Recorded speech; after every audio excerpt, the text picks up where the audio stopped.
With foreign funds frozen, Afghan aid groups stuck in limbo a month after the fall of Kabul, the world is still wrestling with how to help Afghanistan's impoverished people without propping up their Taliban leaders, a question that grows more urgent by the day with the Afghan government severed from the international banking system. Aid groups both inside Afghanistan and abroad say they are struggling to get emergency relief, basic services and funds to a population at risk of starvation, unemployment and the coronavirus after 20 years of war.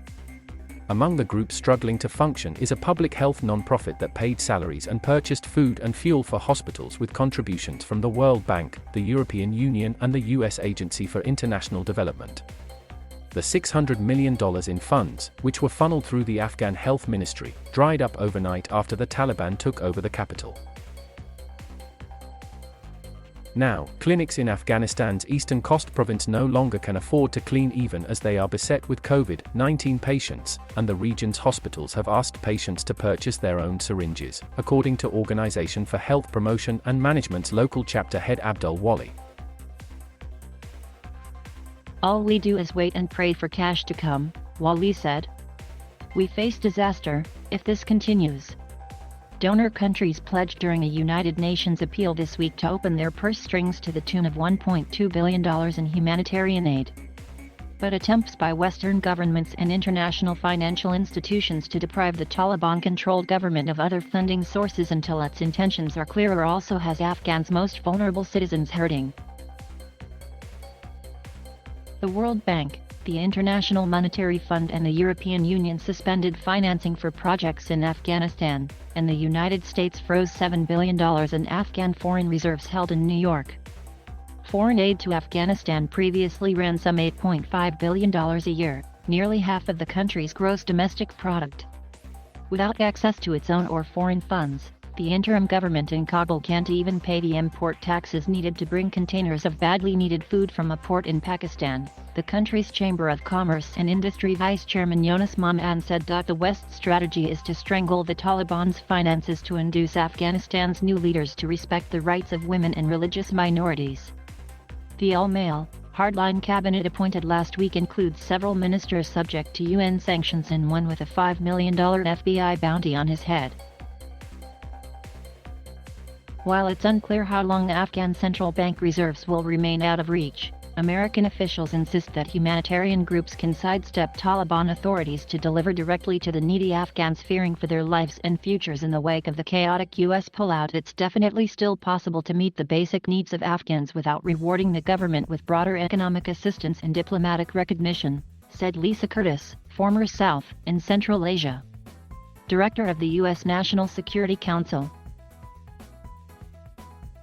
But the situation on the ground shows the limits of that approach. Fighting over the years has displaced over 3.5 million people, including over 500,000 since the start of the year. The price of basic goods has soared.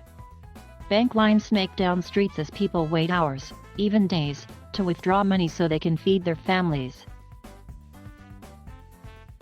While individuals are allowed to withdraw a maximum of $200 per week from Afghanistan's banks, organizations are unable to get any funds. The paralysis has hampered the work of local authorities who used World Bank development funds to pay for health services and clean water, as well as international charitable groups trying to run vast aid operations. The cash remains the main issue, said Stefan Recker, Afghanistan director for Catholic relief organization Caritas. We cannot pay our own staff, run our aid projects or implement badly needed new programs. Cut off from their bank accounts, groups dependent on international donors are using stopgap methods to stay afloat. They are getting their hands on operating cash through a mixture of mobile payment service M-Pesa, Western Union transfers and Hawala, the informal money transfer system that helped power the economy when Taliban ruled Afghanistan in the 1990s.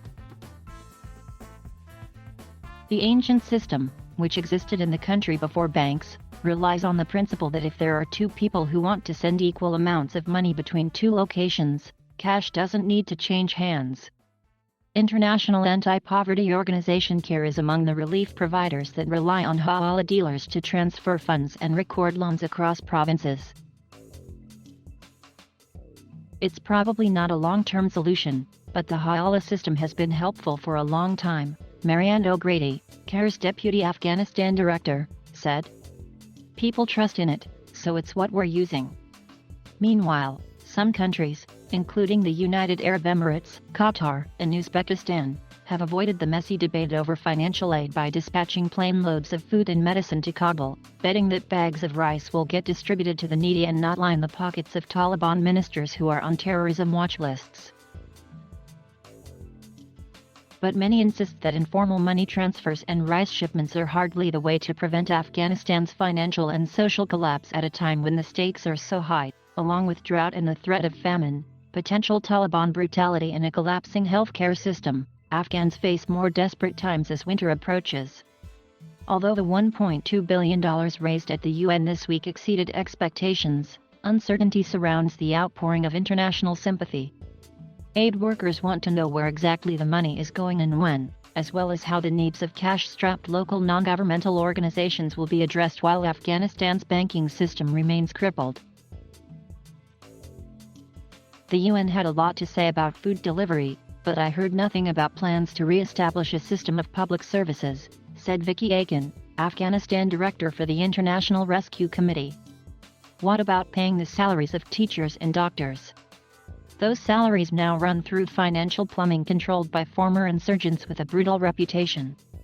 In maintaining its grip on the Afghan state's foreign reserves, the U.S. hopes to pressure the Taliban to honor their promises to create a moderate and inclusive government. Although Afghanistan's new rulers vowed as recently as Tuesday to ensure the UN aid is distributed fairly, reports have emerged in recent days of Taliban fighters cracking down on journalists and peaceful protests. Thank you for watching. Please subscribe